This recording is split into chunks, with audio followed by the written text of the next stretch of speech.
McDonough and Sim Vander and others today have talked about the kind of design principles that need to be taken into account in green design and green business. There's one other factor that we find critical, and that's what we call eco-feedback, a term coined by our friend Jan Hanhart in Holland, looking at the feedback from systems at various scales that give us the signal of how we're doing.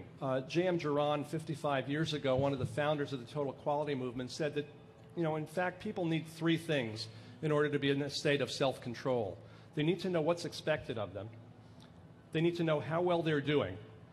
And they need to know what resources are available to do better. And Duran said, if any of those three is absent, a person's not in a state of self-control and can't be held responsible. And think about how it is in most of our workplaces. What percentage of the time do people actually have those three? So we have focused a lot on providing that kind of feedback to people in companies, in communities, in organizations, to help them set compelling goals, help them figure out the measures that matter, the metrics to track that can help track and drive performance toward those goals.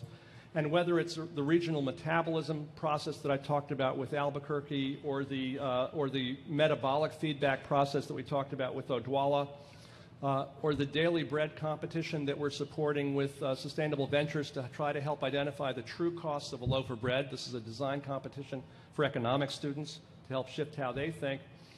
Or eco-feedback at a personal household level, and we'll have more to say about that by next year. We find that the process of giving people simple, timely, visual feedback of how well are we doing, what are our trends in energy use, in waste or non-product generation, feedback to the board of directors, to the executives, but also down to the shop floor level or the clerks in the store, because frankly, everybody gets this stuff if they're supported with relevant, timely information that says your actions are actually having an impact. Because the key, whether it's at the level of corporations or communities or households, comes down to people's aspirations. We did a project 2 years ago with a school in the Northeast. The school was going to expand. The community had concerns about water and wastewater issues. The NIMBYs were gearing up for lawsuits. Neighbor was getting ready to clobber neighbor for years in the courts. And as fate would have it, we were brought in to organize a meeting. We brought together every stakeholder we could find, the developers, the school, the local regulators, the neighbors, the environmental organizations, the bankers, and brought everybody into a room together for a couple of days and closed the doors and started to talk about what people really want. And it started out with highly positional, pretty polarized. I want the school to be built. I don't want it to be built. I want the water to be done this way. I don't want the water to be done this way. And what we did over the course of the next couple of days is peel away the layers, is ask people, why is that your position? What's the reason behind that? And what's the reason behind that? And what's the reason behind that? It's a process that Toyota has used successfully for years.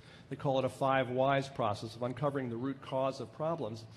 But it worked beautifully in this situation, because what we found was that these people who were ready to take each other to court and beat each other's throats for years actually had the same aspirations.